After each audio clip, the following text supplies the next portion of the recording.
Hello everyone, welcome back to my YouTube channel Sai Khushi creations. आज की video में मैं आपके साथ ये शेयर करूंगी कि अगर नवरात्रि में आपके ज्वारे नहीं उगे हों तो आप क्या कर सकते हैं। सबसे पहली बात तो कई बार बहुत सारे एनवायरमेंटल यानी प्राकृतिक कारणों के कारण ज्वारे नहीं उगते हैं। उसमें आपको परेशान नहीं होना चाहिए और कुछ भी नेगेटिव नहीं सोचना चाहिए। और काफ़ी बार तो 6-7 दिन बाद में निकलते हैं। जैसे ये देखिए, नीचे आपको छोटे-छोटे दिख रहे होंगे यहाँ पर। ये छोटे-छोटे ज्वारे अब उग रहे हैं, तो क्या पता आपके ज्वारे बाद में भी फूट जाएँ। और बहुत सारी चीज़ें होती हैं जिन कारणों के कारण ज्वारे नहीं उग पाते हैं। जैसे ज़्यादा पानी डाल देते हैं, कम पानी डाल देते हैं और कभी-कभी ज्वारों की जो क्वालिटी होती है वही अच्छी नहीं होती। कई बार अच्छे जौ जो होते हैं वो नहीं आते, इसीलिए जो है ज्वारे नहीं उग पाते।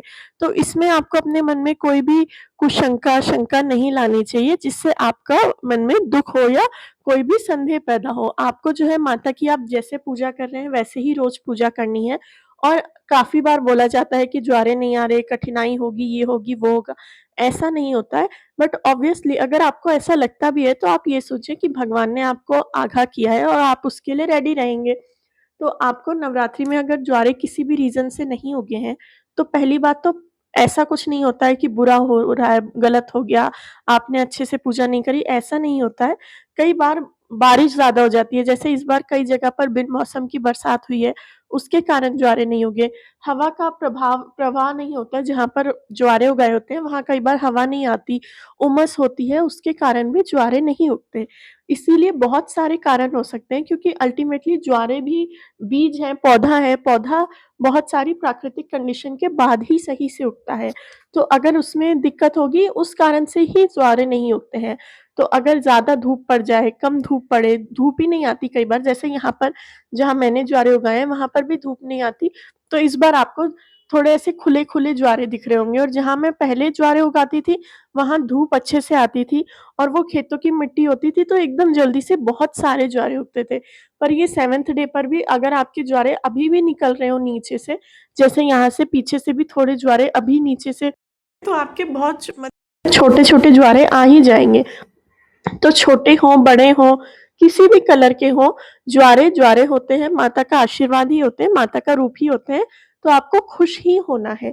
अगर कई बार ज़्यादा पानी डाल देते हैं, मिट्टी एकदम गीली हो रही होती है, तो ज्वारे जो हैं गल जाते हैं, बीज उसी में खराब हो जाता है।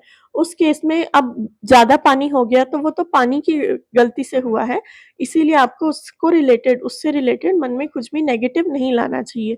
अल्टीमेटली मेरा कहना यही है कि ज्वारे उगें या ना उगें, आपको उसे माता का आशीर्वाद ही मानना है और कोई भी नकारात्मक विचार अपने मन में नहीं लाना है।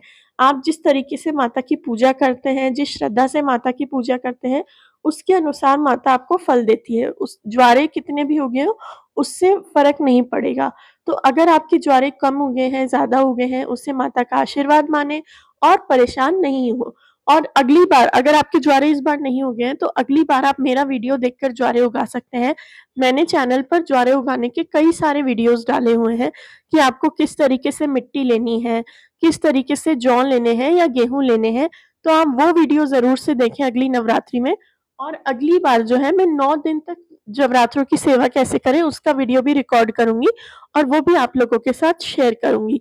तो थोड़ा-थोड़ा पानी ही आपको डालना है। अगर आपके ज्वारे अभी लंबे हो गए हैं, तो उन्हें मोली धागे से बाँध लीजिए वरना वो नीचे को गिरने लगेंगे। लंबे ज्वारों को मोली धागे से बाँधें और ज्वारे नहीं